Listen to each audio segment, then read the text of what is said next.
feel all of you in my hearts, and I'm sending you all love and blessings.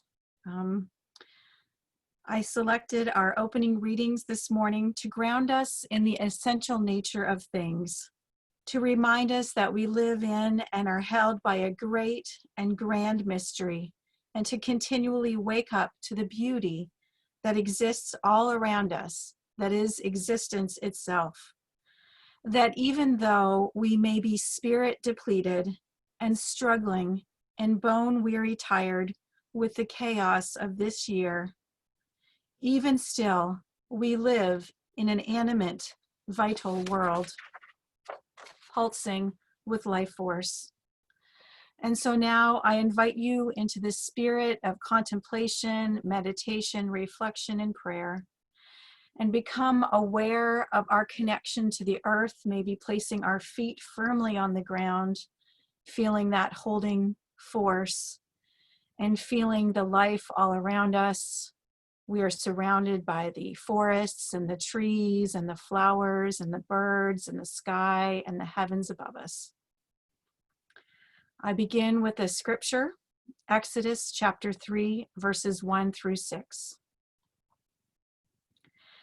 Now Moses, tending the flock of his father-in-law Jethro, the priest of Midian, drove the flock into the wilderness and came to Horeb, the mountain of God. An angel of the Lord appeared to him in a blazing fire out of a bush. He gazed, and there was a bush all aflame, yet the bush was not consumed. Moses said, "I must turn aside to look at this marvelous sight. Why doesn't the bush burn up?"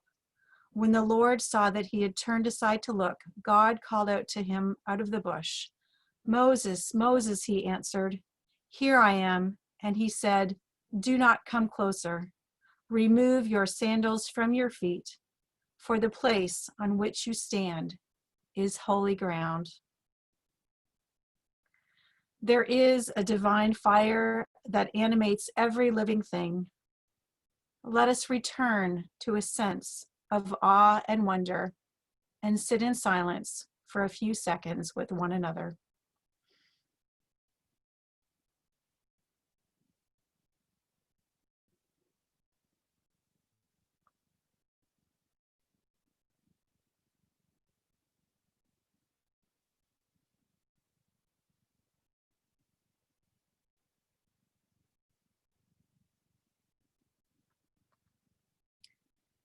Every year, the lilies are so perfect, I can hardly believe their lapped light crowding the black midsummer ponds. Nobody could count all of them. The muskrats swimming among the pads and the grasses can reach out their muscular arms and touch only so many. They are that rife and wild. But what in this world is perfect?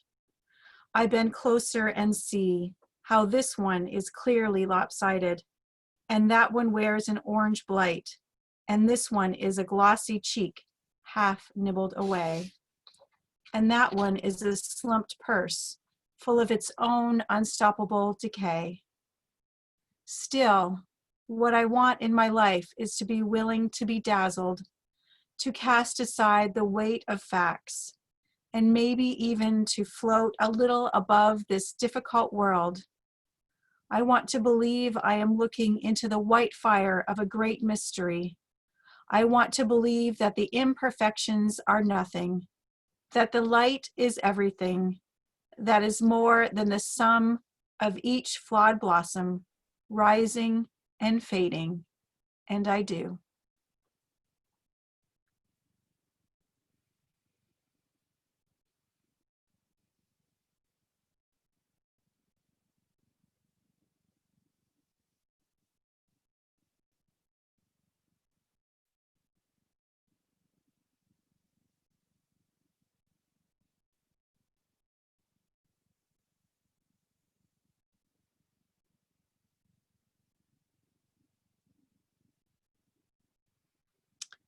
The final selection is from Pilgrim at Tinker Creek by Annie Dillard.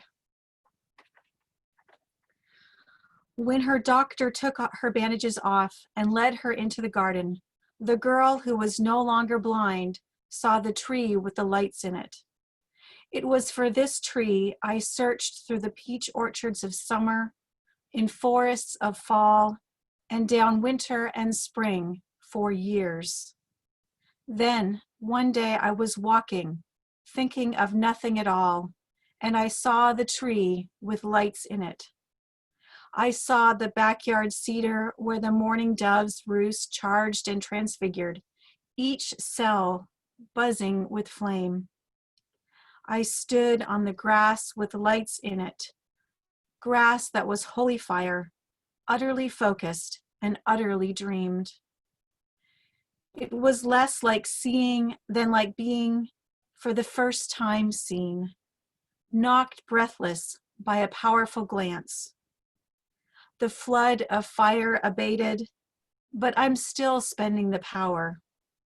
Gradually, the lights went out in the cedar, the colors died, the cells unflamed and disappeared. I was still ringing. I had my whole life been a bell and never knew it until at that moment I was lifted and struck. I have since only very rarely seen the tree with the lights in it.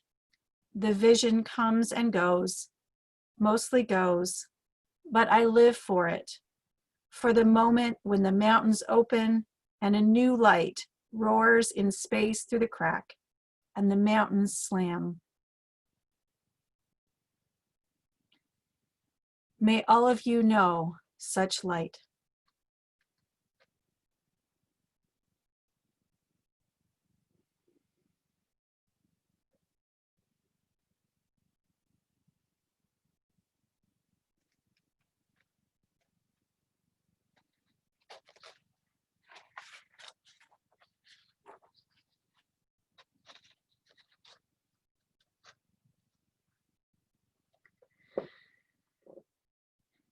In these past pandemic months, leaders, elected, volunteer, or employed in every level of government and business, social service agencies, religious and educational institutions have had to make decisions about what is essential, and by extension, who is essential. They have had to decide what the essential businesses and organizations are, what is essential work, and who the workers will be. What is the minimum required to fulfill their mission? What services are essential? What gatherings of people can still happen? Basically, what needs to operate as normally as possible to provide essential goods and services to members of their respective communities, and what face-to-face interactions and activities can be limited or shut down to decrease the spread of COVID-19. On an individual level, we may have had our lives reduced only to the essential, and this might be a blessing, a challenge, an opportunity, or a curse. Our normal routines have been greatly disrupted and limited, and we certainly have to consider the risks versus the benefits before going about our everyday lives. Going out in public, deciding who we are going to interact with and how, deciding if and where we are going to travel to, and even having to more thoughtfully decide where and how we are going to obtain our food and drink. And if we are sick, we have to consider the severity of our symptoms before even seeking medical care. As restrictions are lifted, changed, and reinstated, we have to continually think about what is essential to our very survival and our quality of life. We can do what must be done, but sometimes not much more than that. And I wonder if this gives us a sense of restriction or even a sense of freedom and liberation from the non-essential. So this phrase, what is essential, can be read as both a statement and a question, and it is the premise of the service today. The word essential itself has a lot of gravitas and forces us into a clarity and a focus. To consider the essential is to cut through the excess, the nonsense, and the unnecessary, to the heart, to the essence of what matters, of what we value above all else. And it even implies a simplicity. It is as if by reducing or narrowing our focus to the essential is elevated in importance. I may even go so far as to say, as we focus on the essential, it helps us to survive and endure the unbearable.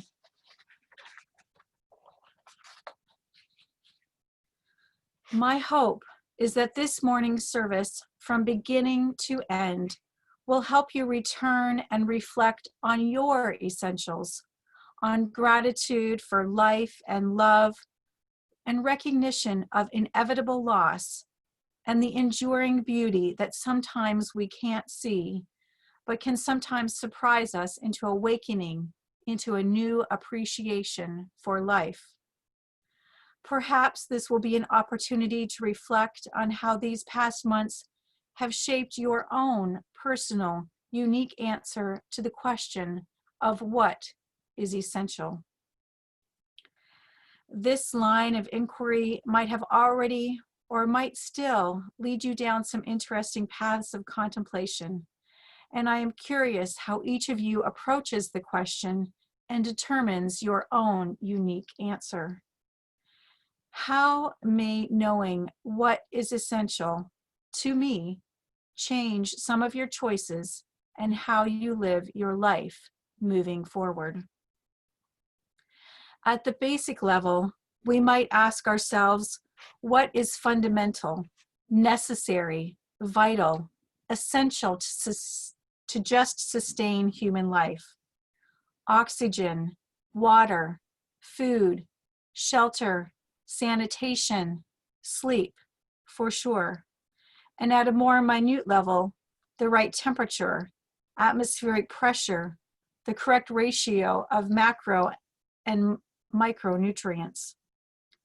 Then loosely moving up the hierarchy of needs, emotional needs such as touch and personal space and safety, education and healthcare.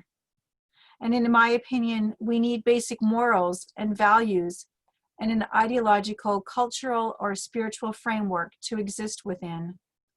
We need to belong and to be able to navigate within the structure of our society. We need to develop our innate skills and abilities for our own satisfaction or as a means of exchange. And at an even higher level, we need to seek, find, and make meaning and purpose.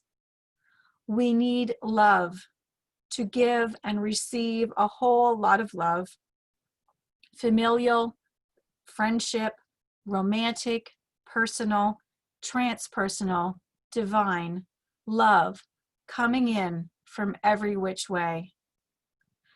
We need hope that we can enjoy our lives and not just focus on basic survival. We need hope that there will be an end to suffering. We need hope, period. We need beauty.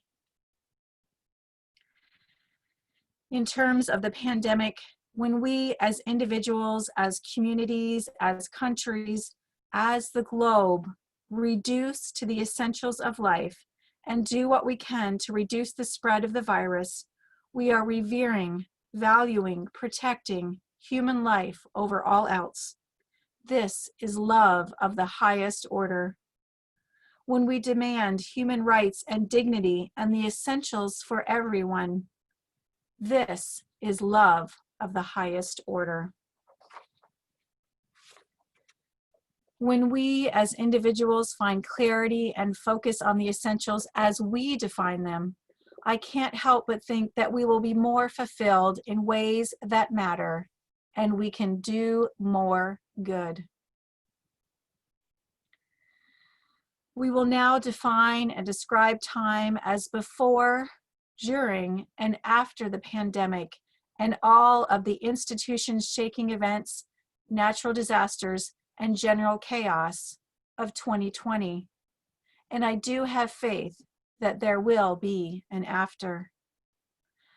What is timeless, though, is our need as humans on the journey of life to be continually reminded of the essential nature and gift of life, regardless of our spiritual and religious beliefs.